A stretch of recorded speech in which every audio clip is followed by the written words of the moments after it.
बिस्मिल्लाहिर्रहमानिर्रहीम। प्रोग्राम एक शख्सियत एक सितारा लेकर आपका मेज़बान, आपका दोस्त, आपका होस्ट डॉक्टर इजहार अहमद गुलजार हाजिर है। हवा की लहरों पर सफ़र करते हुए मेरी आवाज़ जन जन मोहब्बत करने वाले दिलों तक पहुँच रही है। तमाम की खिदमत में मोहब्बतों भरा अस्सलामु अलैकुम। हमारा सिलसिला होता है यादगारे ज़माना लोग, एक शख्सियत एक सितारा।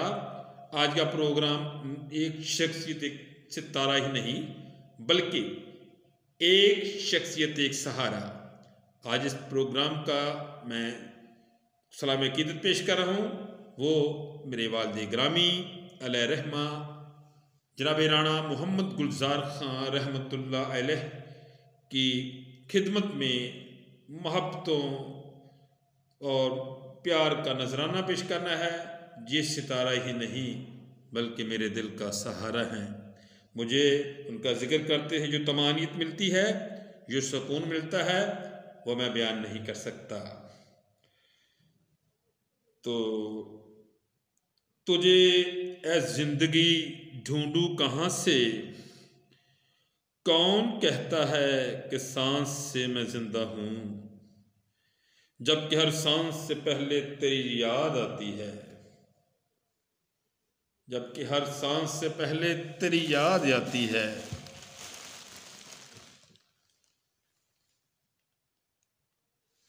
अपने वालिद ग्रामी को नजराना अकीदत पेश करना, और ये तो हर वक्त ही वालिदैन ऐसी हस्तियाँ हैं वो हमारे दिलों में हमेशा उनकी यादें समाई रहती हैं और समाई भी रहनी चाहिए। तो मैं समझता हूँ कि यहाँ मैं इतने लोगों को ट्राइब्यूट पेश करता हूँ सलाम अकीदत, तो मैं अपने वालिद ग्रामी को भी क्यों ना करूँ, और मैंने कई प्रोग्राम उन पर भी किए हैं।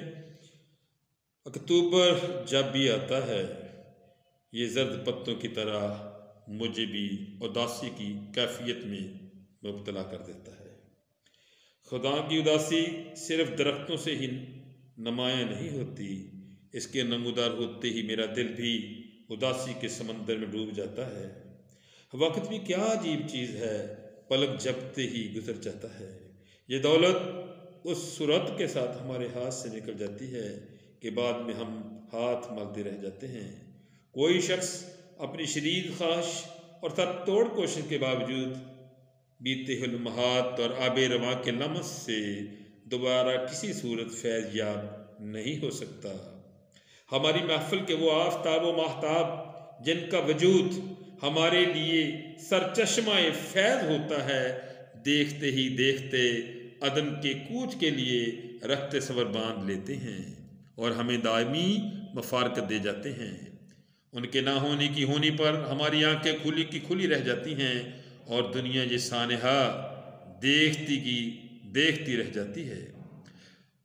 अपने बुजुर्गों का साया जब सर से उठ जाता है तो महसूस होता है कि सूरज वाकई सवा नेज़े पर आ गया है। इन लर्ज़ा खेज़ सानहात और असाब शिकन हालात में दिल को संभालने की ना तो कोई उम्मीद भर आती है और ना ही अपने जज्बात हज़ी को हरफ हरफ बयान करने की सूरत नज़र आती है। लोहे दिल पर नक्श उनकी दुआएं, वफ़ाएं और अताएं हमेशा के लिए अज़्म अमल की निदाएं और आलामे रोज़गार की तमाज़त से बचने की रिदाएं साबित होती हैं। उनके चश्म के मुरझा जाने का ये सानहा पसमंदगान और अहबाब के लिए ज़िंदगी भर के लिए सुहाने रू बन जाता है। दिल के ताक में इस अजीम इंसान के सीन यादों के चिराग अब हम वक्त सरे मिज़गां सितारों के मानद जिलमलाते हैं। किबला वालिद ग्रामी राणा मोहम्मद गुलजार खां कपूरथलवी रहमतुल्लाह अलैह ने 6 अक्टूबर 1996 को दाई अजल को लब्बैक कहा। चक नंबर 87 गाहबे बराह डिचकोट ज़िला फैसल आबाद में उनके आबाई कब्रिस्तान ने इंसानी हमदर्दी, बेलौस मोहब्बत, खिदमत खल्क और इंसानियत के वक़ार और सरबुलंदी के इस आसमान को हमेशा के लिए अपने दामन में छुपा लिया। वो शख्स जिसका वजूद तुलुए सुबह बहारा के नवीद था और जिसकी अजीम शख्सियत सिफाक जुल्मतों में सितारा सहर के मानद थी। अपने हजारों प्यारों को यासो हरास और आहो फगा के आलम में तन्हा छोड़कर दूर, बहुत दूर अपनी अलग बस्ती बसाने चला गया। उदास बाम, खुले दर और सुनसान बस्तियां एहसास ज़ियां से बेहाल अपने रफ्तगान को पुकारती रहती हैं, लेकिन इस दुनिया की सराय में से मुंह मोड़कर जाने वाले मुसाफिर फिर कभी इस तरफ लौट कर नहीं आते। हमारे वहमो गमान में भी नहीं होता कि वो लोग जिन्हें देखकर हम जीते हैं हमें दायमी मफारकत देकर जीनाए ये जाम से उतरकर वक्त की तह में उतरकर कुलज़मे खून पार कर जाएंगे। जिंदगी का कोई भी अक्स हो, इसमें ऐसे लोगों के अक़वाल, आमाल और शख्सियत के सदक़ाल जलवागर दिखाई देते हैं और कोई भी बज़म उनके ज़िक्र से खाली नहीं रहती। ज़िंदगी की शाम अलम में अपने बुज़ुर्गों की यादों के सितारे इस तरह ज़ूफ़शां रहते हैं कि राह रवाने ज़ीस्त को निशाने मंज़िल मिल जाता है और वो शराबों में भटकने और तारीकियों में टामक टोये मारने से बच जाते हैं।